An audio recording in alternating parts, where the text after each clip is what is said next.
Michael and his wife are moving in with their 7 grandkids. You'll be sleeping in a 70-square-foot storage shed. Robert said. I couldn't help but gape in shock. There's no fulfillment in doing housework and living with just another elderly person. Now you'll have plenty of chores and grandkids to take care for again. It seemed he was treating me like a mere servant, but I had plans of my own. I packed my bags. Grandma? That was Lisa's voice, clear as a bell. I felt sorry for these kids getting dragged into this mess. Just wait a little, okay? I told Lisa and left the house. I was determined to create a happy environment for these kids. This was just a ceasefire. I resolved to work with Michael and fight to reclaim our happiness. I am Elizabeth, turning 72 this year. I married Robert and we were blessed with 2 children, our son Michael and our daughter Emily. I met Robert at work. After his persistent pursuit, we started dating and got married. However, my parents were strongly against the marriage. I left home in a whirlwind, almost like eloping. But after a while, Robert's gentlemanly behavior during our courtship days disappeared. He turned into a typical male chauvinist, expecting me, a woman, to naturally handle all household chores and care for him and the kids. He never once changed the kids' diapers. As the children grew, his mindset influenced them too. He spoiled Michael, our eldest, saying he could go to any university and do whatever he wanted. But for Emily, our daughter, he declared education is useless for women and denied her college education. Heartbroken, Emily gave up her dream of studying further. Without the permission to work, I had no savings. I apologized to Emily, but she said, I know what Dad is like, and it's okay. I'll make it on my own. Years later, Emily studied in Canada and married a local. We rarely meet, but she has found happiness on her own terms, just as she promised. Even if the parents are flawed, the children can still grow up strong. I'm deeply grateful for that. Michael, after graduating from college, got a job at a local company.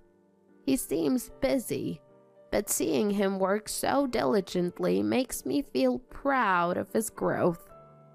Years later, one day, my husband and I received a request to talk from Michael. He seemed serious. I wondered if he wanted to quit his job or if something was bothering him. However, what Michael said next was completely unexpected. I want to get married, he announced, a wonderful surprise indeed. But I hadn't sensed any signs of this. I never heard about him dating anyone. Curious, I asked, Who is she? Michael shared about her with a bit of shyness. I was concerned about Robert listening silently beside us. Would he impose the same archaic expectations about women and household chores on Michael's wasn't unthinkable, given how Robert always prized Michael. Though I had remained silent in the past, I was ready to confront Robert if it meant protecting my children's happiness. Fortunately, my worries proved unnecessary. Robert didn't interfere with Michael's marriage. Instead, he quietly observed their happiness. Michael's wife Karen turned out to be a wonderful woman, kind to us, and even engaging Robert in conversation, which he seemed to enjoy. Michael and I felt relieved seeing this. "You've found a great wife," I commented. Michael beamed, saying, I think so too. Their happiness was evident. Soon, it took a more tangible form. Karen is pregnant, Michael informed us. Grandchildren followed, and before we knew it, Michael and Karen were blessed with 7 children, becoming a large family. Robert generously supported them, frequently giving money for education and living expenses. I can't accept this much every time, Michael would protest. But if Michael refused, Robert would give it to Karen. The frequency of this generosity concerned me. Robert, if you keep giving money like this, we'll run out of living expenses. We haven't done much for Emily, yet you give Karen money so often. Can't you think it over? However, Robert reacted more angrily than I expected. We didn't speak for about a month. The Michael family, sensing the tension, felt guilty. Sorry for causing a fight. Michael apologized. I don't blame Michael's family at all. But Michael said, I'll refrain from coming to the house for a while. I also asked him to do so until Robert calms down. Years later, after Robert retired and Michael's children grew up, our marriage was reduced to minimal conversation following that fight. Since then, Robert never gave money to Michael's family in my presence, but he apparently often went to their house to give Karen money. I guess it's his only joy in old age. Aware of this, I chose to turn a blind eye to avoid further arguments. However, one day, Robert suddenly suggested, What about living with Michael's family? The grandkids are many, and eventually this house will go to Michael. It might be good for them to get used to this area now. The idea wasn't bad, but would Michael's family agree? There are still young children in elementary school, and moving them isn't practical. Plus, our house, despite being larger, might not have enough rooms for everyone, potentially making it cramped with more people. I explained this and gently declined the cohabitation. I think Karen is a good person as Michael's wife, but that's partly because we maintain a distance. However, Robert didn't accept my view. One day he went out and returned with a lot of luggage, as if he'd taken a drastic measure. I'm home, he announced. Welcome back. What's with all the luggage? I asked, only to see Michael's family entering our house behind him. Michael wasn't there, but Karen and the grandkids, looking anxious with large bags, were. Hi, Elizabeth. We'll be in your care from today, Karen said cheerily. I was taken aback. We're moving it with Michael and his 7 kids. I've decided you'll be sleeping in a 70-square-foot storage shed. He said, entering the house with the luggage. Wait a minute. Didn't I say that's impossible? Does Michael even know about this? I asked. Michael was at work, so I left him a letter. There's nothing impossible about a family living together. It's spring break now, so it's a good time, Robert said with a smirk. You also got a new room in the storage shed. There's no fulfillment in doing housework for just 2 old people, right? Now you'll have plenty of chores and grandkids to care for again. He added, Such a thing. Don't think your opinion will always prevail. I stood there, dumbfounded. But what shocked me more than Robert's usual selfish behavior was Karen's reaction. I had always thought of her as a nice person, Michael's wife, but she just chuckled at my dismay. Looks like you'll be busy from now on, Elizabeth, she said. I bristled at her comment.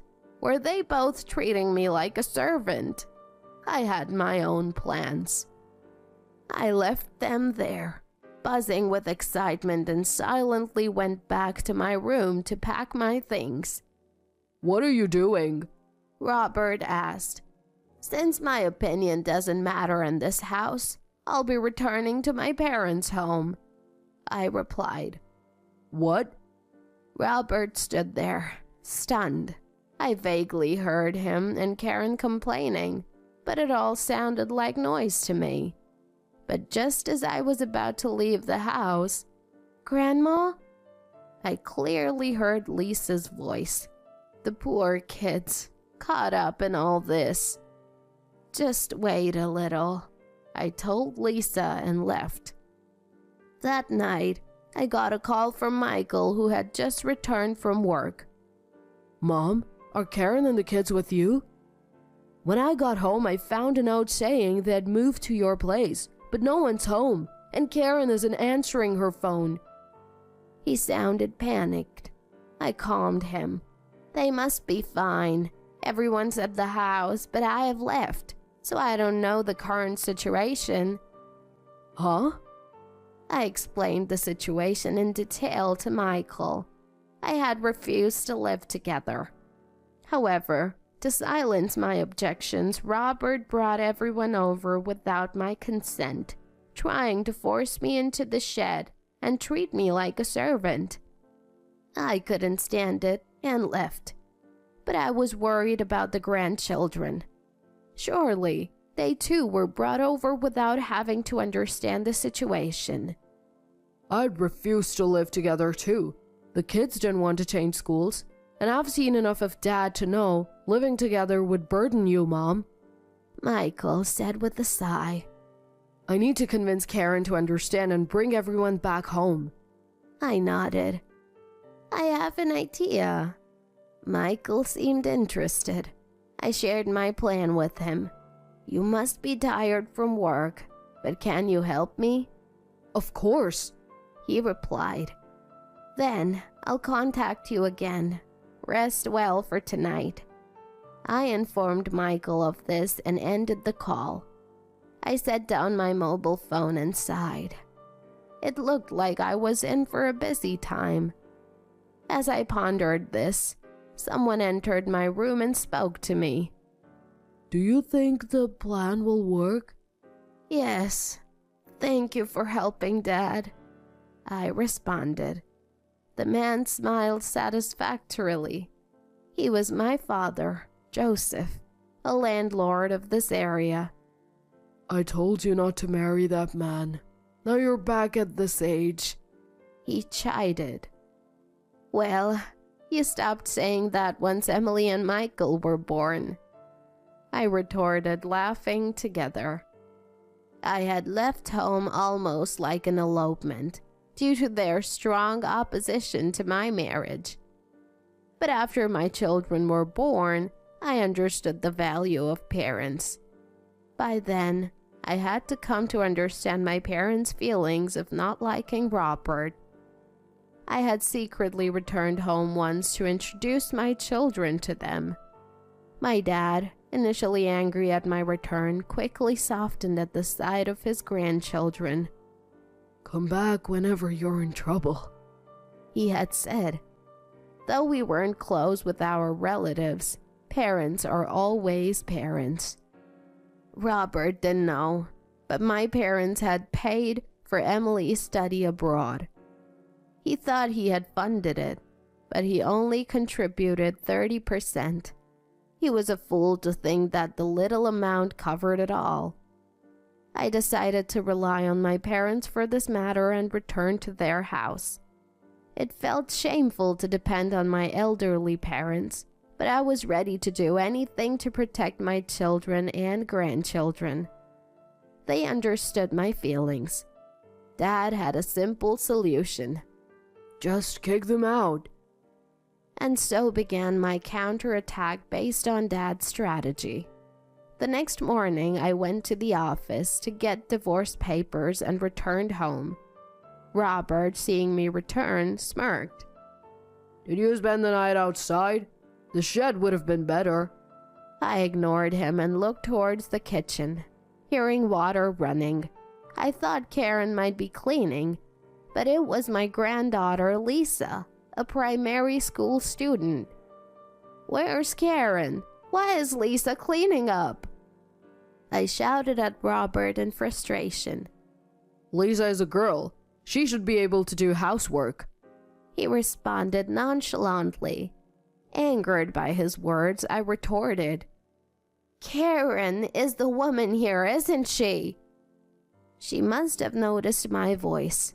Lisa closed the faucet tightly and smiled at me with relief. Welcome back, Grandma. I'm back. Sorry. Where's Karen? Mom's still sleeping. I was surprised again. Sleeping? It was already past 9 a.m. Did you make breakfast, Lisa? No, Sarah did before she went to club activities, but it's always like this. I'm in charge of cleaning up. I see. Good job. Although I praised her, I was shocked. What had Karen been doing all this time? Making the kids do all the housework while she did nothing. These doubts began to surface. Where's Karen sleeping? I'll go wake her up. I asked Robert. Suddenly he became flustered. She's finally sleeping. It's cruel to wake her up. She's tired from being in a new house. Let her sleep today. Had he ever shown such consideration for me? I did want him to be kind to Michael's wife, but this seemed like pampering, not kindness. Ignoring Robert, I climbed the stairs to the second floor. Karen, where are you? I called out loudly. Then I heard a noise from our bedroom. With a bad feeling, I hesitantly opened the door. Karen emerged with disheveled hair. Ah, Elizabeth, welcome back. Was she sleeping here? With Robert? My expression must have revealed my doubts. Karen awkwardly explained. I couldn't sleep in my bed, so after Dad woke up, I borrowed his bed. It felt like an excuse. I had sometimes thought they were too close, not just friendly. Maybe I was foolish for never doubting them. I decided not to present the divorce papers I had brought. I realized there was something else I needed to do first. So, what are you here for? Move your stuff to the shed. Robert, who had followed me, said in panic. No, I came back to move my things out of the house, not to the shed, I said, taking my clothes and leaving the house. Lisa looked anxious as I left, but I couldn't do anything for her now. Lisa, I'll be back, I assured her, pained by her obedient nod. After leaving the house, I immediately contacted Michael. I knew it might shock him. It could be a misunderstanding, but I couldn't keep silent. Michael seemed shocked over the phone, falling silent. It might be my misunderstanding, but if it's true, it's serious. We can't leave the kids in that house. Sarah, the eldest grandchild, is a middle school student. If she realized their relationship, it could deeply hurt her during these sensitive years. Okay, let's gather evidence. Michael agreed. That night, after 11 p.m., I met up with Michael. He had contacted Karen. He told her to come home because it's far from work if she stays at her parents' house. But Karen refused. Why doesn't Michael just commute from there? You can come home only on his days off. Karen and Robert must be thinking they'll have the night to themselves without Michael coming back. We contacted Sarah, the middle school student, and asked her to secretly open the house door for us. She complied, opening the door for us late at night while pretending to go to the bathroom. We entered the house and went into the shed Robert called my room. After everyone went to sleep past midnight, we heard footsteps from the living room to the bedroom upstairs. Michael and I looked at each other, waited for the bedroom door to close, and then quietly went upstairs. Standing outside the bedroom, we heard unmistakable sounds from inside. Staggering, I was supported by a pale-faced Michael. We decided and forcefully opened the bedroom door. What? Wow! Karen and Robert, startled, hid under their blankets. Recording a video for evidence, Michael stood by as I said, "Do you realize what you're doing? Disgusting! Who should leave this house? Think about it." "Wait, it's not what it looks like," Karen protested from under the blankets. But Michael, with a cold expression, kept recording, saying nothing. "Stop the video!" Robert pleaded in panic, but Michael didn't respond, muttering, "Divorce. I won't think of you as dad anymore." His words were justified. I couldn't consider such people family anymore. Not wanting to wake the children with more noise, we decided that gathering evidence was enough for the night. Michael and I say to them, "Sorry to interrupt." "Continue, why don't you?" we said, leaving the bedroom. Michael sighed deeply, and all I could do was pat his back. The grandchildren were sound asleep in the living room. Neither of us could sleep, nor could we leave the kids and go back home. "You should go home and rest," I suggested, but Michael shook his head, watching the children sleep. The next day I had Emily pick up the kids. She had hurried back from abroad after hearing from my father that I was kicked out. When she said she would take them to the amusement park, the kids were thrilled. It had been a while since Emily and the kids met, but she, being childless, adored her nephews and nieces, and they were attached to her, so they happily left with her. Left with just 4 of us in the house, we placed the divorce papers in front of Robert and Karen, demanding they sign. Karen began to sob, and Robert looked pale and frozen. "What are you doing? Write it quickly," I urged. Robert pleaded. "I'm truly sorry. The shed thing was a joke, and yesterday I just got carried away." His ramblings sounded like excuses, which I didn't want to hear. "Who cares about getting carried away? You hit on your son's wife. Disgusting old man." Michael spat. "And you? Karen, write it now." Karen burst into tears at his words. "I'm sorry. I really regret it. Let's go back home and live together again." But Michael's heart was unmoved. In fact, he laughed and said, "Go back where? You don't have a home anymore." Karen stopped crying and started trembling. "The house will go back to Mom. It was originally her house," Michael declared. I smiled at his words. The house Michael had been living in was built on land my father had given to me as a wedding gift to Michael. "I can't let Robert know I gave you the house. He may not be my favorite, but he's your dad. I did this on my own. No need to tell them," Dad had said. Michael and I kept it a secret to maintain Robert's dignity. Michael was grateful and had thanked Dad. "Sorry, I can only do this much for my grandchildren," Dad had said, embarrassed but clearly happy. Such a stark contrast to grandparents who exploit their grandkids. So, the land and the house were in my name. I then revealed another fact Robert didn't know. "By the way, the land this house is built on is also Dad's. I'm leaving, so either buy the land or return it as a vacant lot, okay?" I said cheerfully, and Robert turned even paler.